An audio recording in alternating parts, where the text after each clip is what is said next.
Olá, caríssimo estudante, seja muito bem-vindo, seja muito bem-vinda ao nosso componente aí de Educação Física. Professora Erislene, nosso querido intérprete aqui, o Sâmio, nos acompanhando hoje. Eu espero que você tenha uma boa aula aí conosco, ok? E nós vamos hoje fazer o quê, Profires? Nós iremos fazer a revisão. Você vai fazer a avaliação de Educação Física, então a gente precisa revisar alguns conteúdos. Importante te lembrar, caríssimo estudante, que você deve olhar todo o material trabalhado até agora, tá? Junto ao professor, a seus colegas, as atividades que foram aplicadas, ok? E você sairá muito bem na avaliação. Ela não está complicada, só precisa de um pouco mais de atenção, tá bom? Então, bora dar uma olhada no que nós temos aqui hoje como material para a gente estudar nessa revisão. Olha só o slide.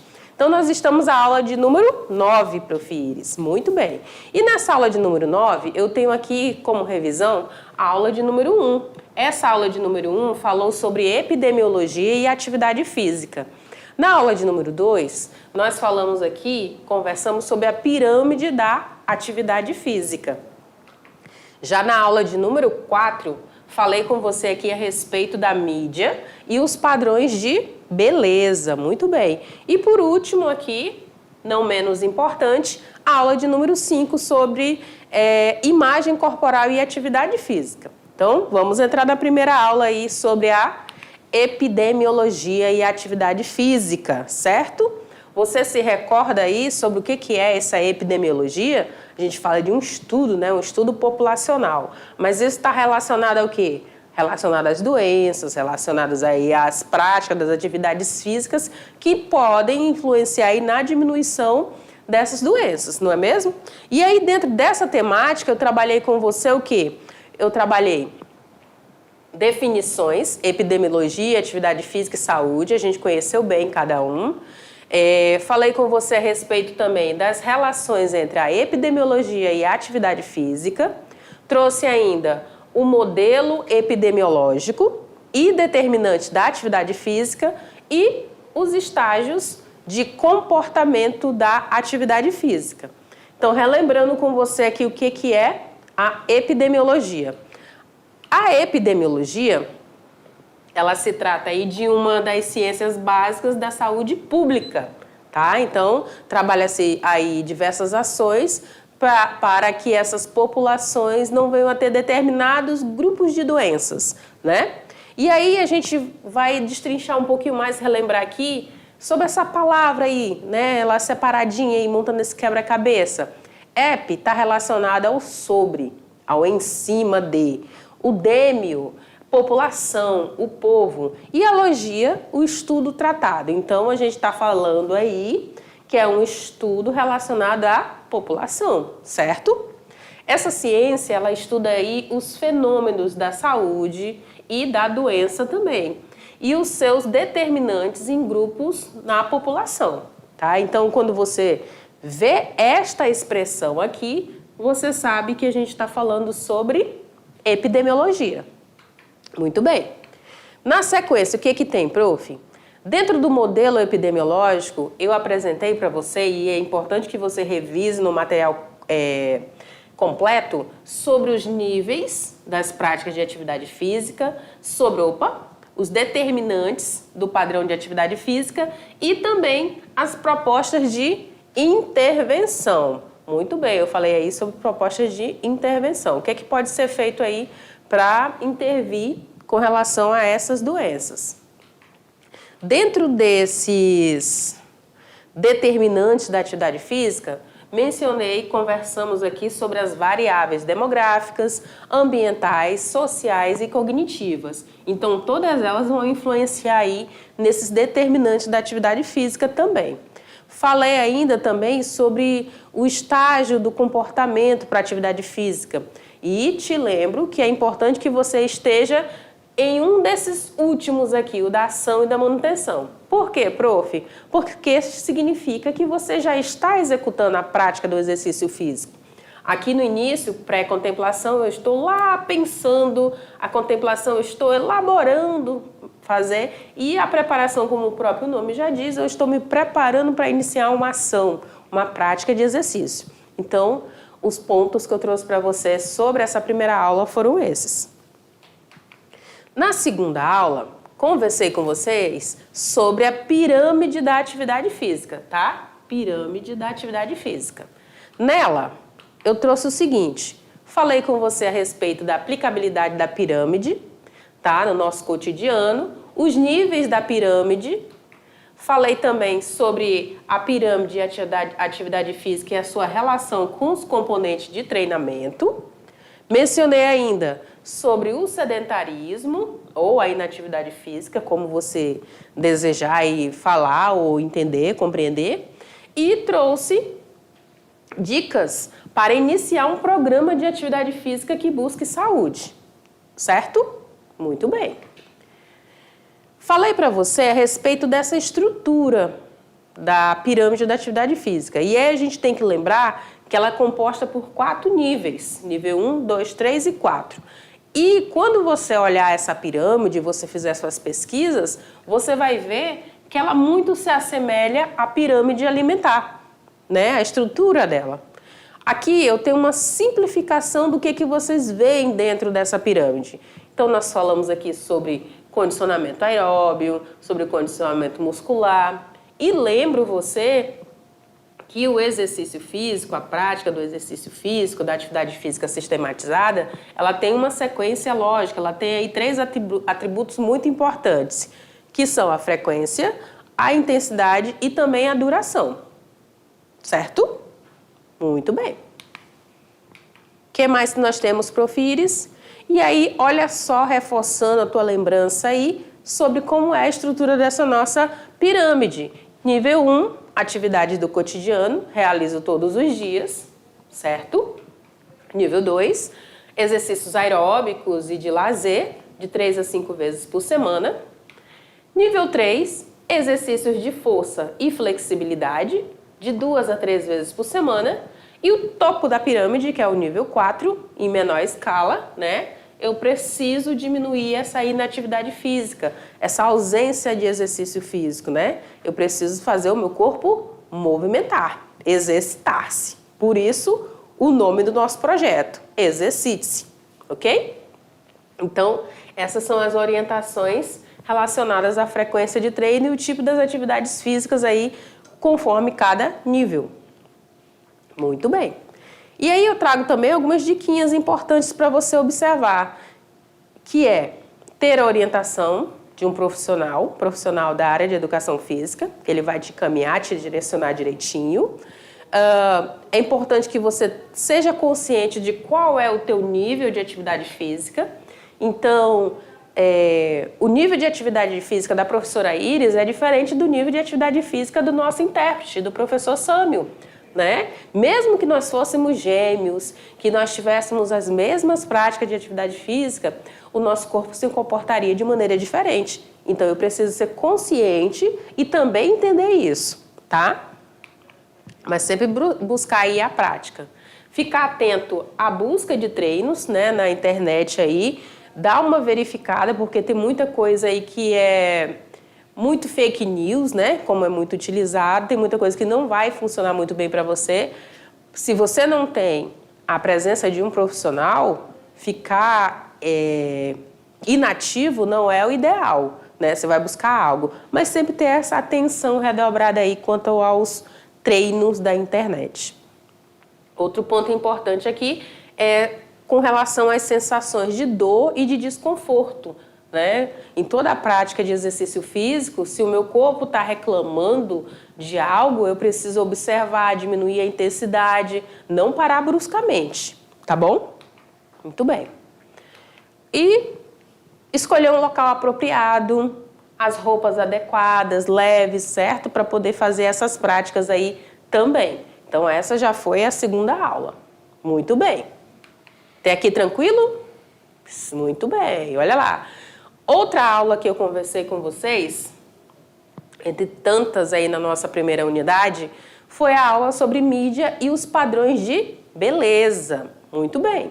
Nessa aula eu falei com você a respeito de quê, Profires?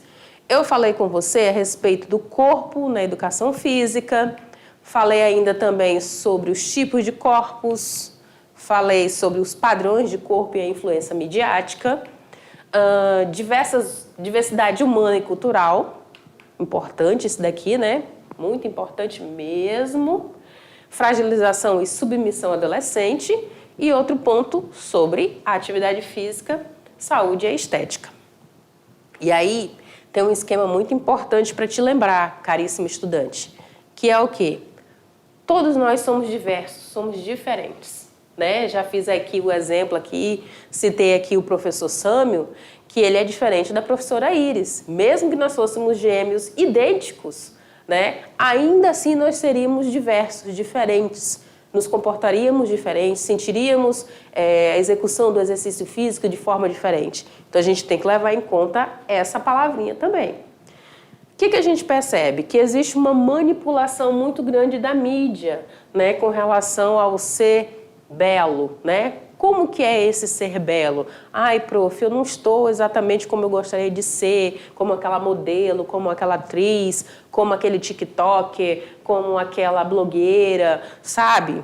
Não estou dentro dos padrões que a mídia me traz, né? E aí, dentro dos tipos de corpos, percebe-se esses três modelos, o ectomorfo, o mesomorfo e o endomorfo. O ectomorfo, eu tenho aí corpo mais retilíneo, né? Mais comprido, mais esguio, com menos definição muscular, certo?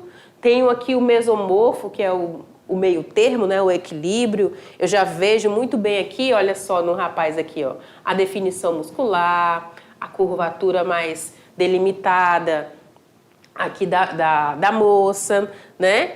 Que são normalmente os padrões mais atléticos. E eu tenho esse último, que é o endomorfo, que aí eu tenho uma aparência, no caso aí, mais quadrada, sem definição muscular, né? Eu tenho maior tecido adiposo, então já consigo ver isso aí na minha realidade, no meu dia a dia, em sala de aula, na escola, né? Então a gente tem que ficar muito atento a esses tipos de corpos para que a gente não seja manipulado, né?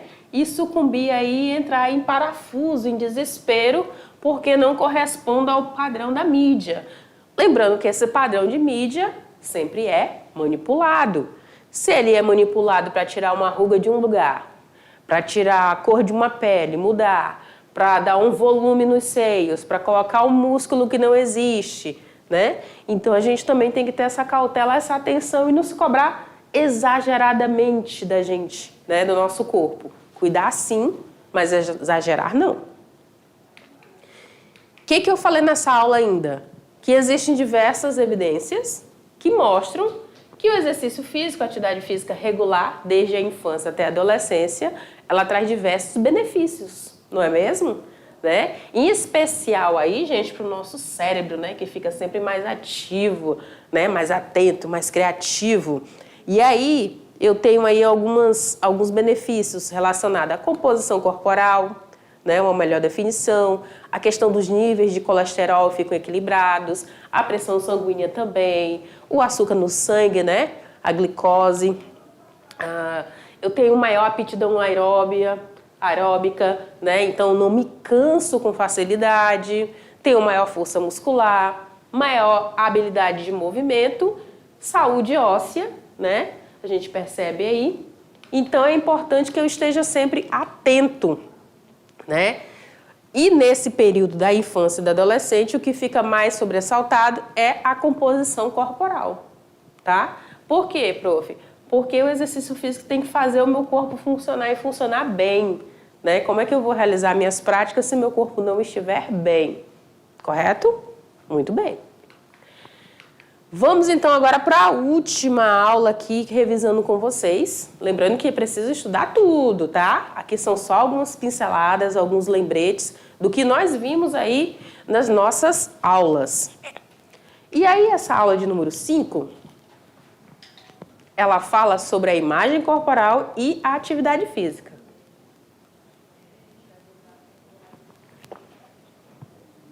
Essa aula está muito relacionada à aula anterior, né? A gente conversou sobre isso, a gente falou sobre isso.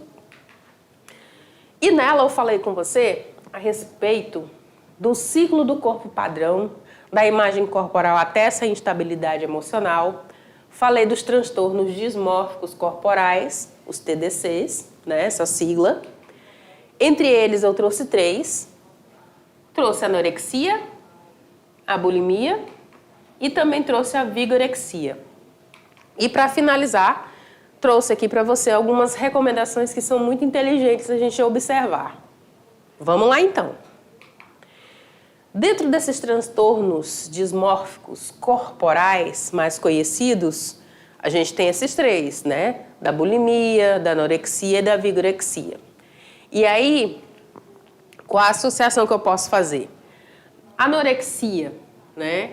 Eu me vejo, eu me olho no espelho, mesmo eu sendo magro, eu sendo magra, em especial as meninas, e me vejo gordinha, cheinha, forte, né? Fofinha. E isso me incomoda. Então, eu evito a todo custo estar me alimentando, começo a fazer restrições aí na minha alimentação, porque o espelho não corresponde àquilo que eu estou vendo. A minha mente me sabota, tá? No segundo aqui, da bulimia, eu até me alimento. Eu até como um docinho, um bolinho, uma comida super gostosa, bem preparada, né? Mas aí eu fico com aquele pensamento trágico, triste, né? Que eu preciso tirar isso porque não vai me fazer bem. E aí eu corro pro banheiro, né? E aí eu causo esse vômito, eu provoco essa ânsia, né? Para que o alimento saia do meu organismo, né? Eu repudio, eu até como, mas eu tenho que tirar ele, porque eu me sinto culpada, né? Eu rejeito o alimento. E o último aqui, o da vigorexia, onde eu tenho uma massa muscular bem vantajosa, no caso aqui em especial dos rapazes, né? Porém, eu não me vejo tão forte assim. Eu me vejo magrela, é o oposto ali da anorexia, né? Então, são percepções diferentes que eu tenho ao olhar no espelho. Então, eu sempre quero mais e aí eu vou exagerar. Tanto na carga de exercício físico, como também posso estar aí, quem sabe, utilizando aí alguns esteroides, alguns anabolizantes, algumas coisas ilícitas aí, para que essa estrutura corporal fique muito maior e mais rápida e permaneça assim por muito tempo. Tá? Muito bem. O que a gente percebe? Que dentro desses transtornos, em relação às meninas, às mulheres, elas têm um pouquinho mais de idade e menos peso. Os rapazes, eles têm um pouquinho mais de idade e mais peso. E esse peso, muitas das vezes, vem aí de músculos, né? Mas existe aí uma preocupação excessiva, existe aí um incômodo, né, ao se olhar no espelho e ficar com aquele corpo que não gostaria de estar vendo, que não foi o corpo idealizado. Então, as meninas têm um medo de engordar muito grande e um desejo permanente de emagrecer. E os rapazes, uma preocupação excessiva com a alimentação e com os exercícios, tá? Mas a gente pode juntar isso aqui no mesmo grupo, tanto para homens como para mulheres. Mas, em especial, assim, moças com medo de engordar e os rapazes com essa preocupação excessiva com a alimentação e com os exercícios. E aí isso causa o quê? Uma depressão aí, causa uma instabilidade, causa um desespero exacerbado, tá? Como que eu faço para evitar tudo isso, prof? Então, eu posso evitar exercícios excessivos, cansativos, exames de suposto defeito, né? Olhar no dia a dia aí o espelho com muita frequência, alta frequência dessa verificação, né? No espelho, procurar um especialista, né? Um médico da área, um psicólogo, um psiquiatra, um nutricionista, um profissional que vai avaliar e vai te ajudar nessa tua percepção ou nessa tua melhora física aí também, certo? Revisão feita, caríssimo estudante. Vem aí a nossa avaliação parcial e a dica que eu deixo para você é que você se esforce, tá? Por quê, prof? Porque ninguém fará isso por você. Não é mesmo, prof. Sâmio? E aí vem aqui comigo para a gente poder encerrar, porque essa foi a nossa revisão. Então se esforce, vá lá, faça a nossa avaliação aí e tenha sucesso. Tchau, tchau!